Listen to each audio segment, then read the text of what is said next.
धनतेरस के दिन सूरज ढलते ही हो जाइए सावधान। धनतेरस की शाम को भूलकर भी ना दें कौन सी चीजें। धनतेरस की शाम से किनके जीवन में छा जाती है कंगाली। धनतेरस को लेकर शास्त्रों में कहा गया है कि इसी दिन भगवान धन्वंतरी का जन्म हुआ था। भगवान धन्वंतरी अमृत कलश लेकर प्रकट हुए थे, इसलिए इस दिन बर्तन खरीदने की परंपरा है। इसी दिन धन्वंतरी देव के साथ मां लक्ष्मी और कुबेर देव की पूजा करने की प्रथा सदियों से चली आ रही है। धनतेरस ये मौका है धन धान्य में 13 गुना लाभ पाने का, जो कि भगवान धन्वंतरी के उत्पन्न होने के 2 दिन बाद देवी लक्ष्मी प्रकट हुई थी। इसलिए धनतेरस के 2 दिन बाद दीपावली का पर्व मनाया जाता है। कार्तिक मास के कृष्ण पक्ष की त्रयोदशी तिथि में मनाए जाने वाले इस पर्व में हर कोई अपने घर में कुछ न कुछ खरीद कर लाता है। कहते हैं इस दिन खरीदी गई चीजें व्यक्ति के धन धान्य और खुशियों में 13 गुना लाभ पहुंचाती हैं। लेकिन क्या आप जानते हैं, जाने अनजाने में लोग धनतेरस की शाम को कुछ ऐसी चीजें घर से बाहर कर देते हैं या फिर किसी को दे देते हैं जिसके बाद उनके जीवन में कंगाली छा जाती है, या फिर यूं कहें कि आती हुई लक्ष्मी वापस चली जाती है।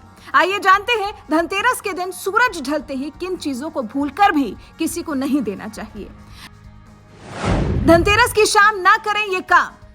धनतेरस की शाम को किसी को भी धन देना लक्ष्मी को विदा करने के समान माना जाता है।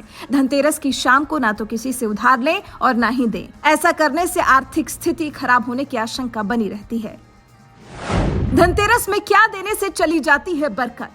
झाड़ू का संबंध लक्ष्मी से माना जाता है। शाम को झाड़ू देने से माता लक्ष्मी की कृपा चली जाती है, ऐसी लोक मान्यता है। इसलिए धनतेरस की शाम के और दिवाली के दिन किसी को भी अपने घर की झाड़ू नहीं देनी चाहिए।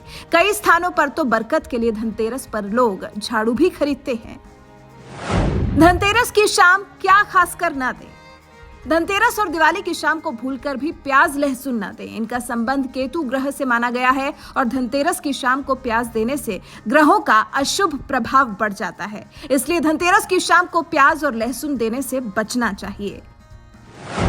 धनतेरस की शाम इस गलती से बचें जो कि देवी लक्ष्मी का प्राकट्य समुद्र से हुआ है और नमक भी समुद्र से उत्पन्न होता है। इसलिए नमक का संबंध भी देवी लक्ष्मी से माना जाता है। प्राचीन मान्यता है कि नमक किसी को शाम के समय नहीं देना चाहिए। नमक को शाम में किसी को देना घर की बरकत को खत्म कर देता है। इसलिए किसी भी दिन शाम के समय नमक का दान नहीं करें। खासतौर पर धनतेरस और दिवाली के दिन तो ऐसी गलती भूलकर भी ना करें। इससे राहु का प्रकोप बढ़ जाता है।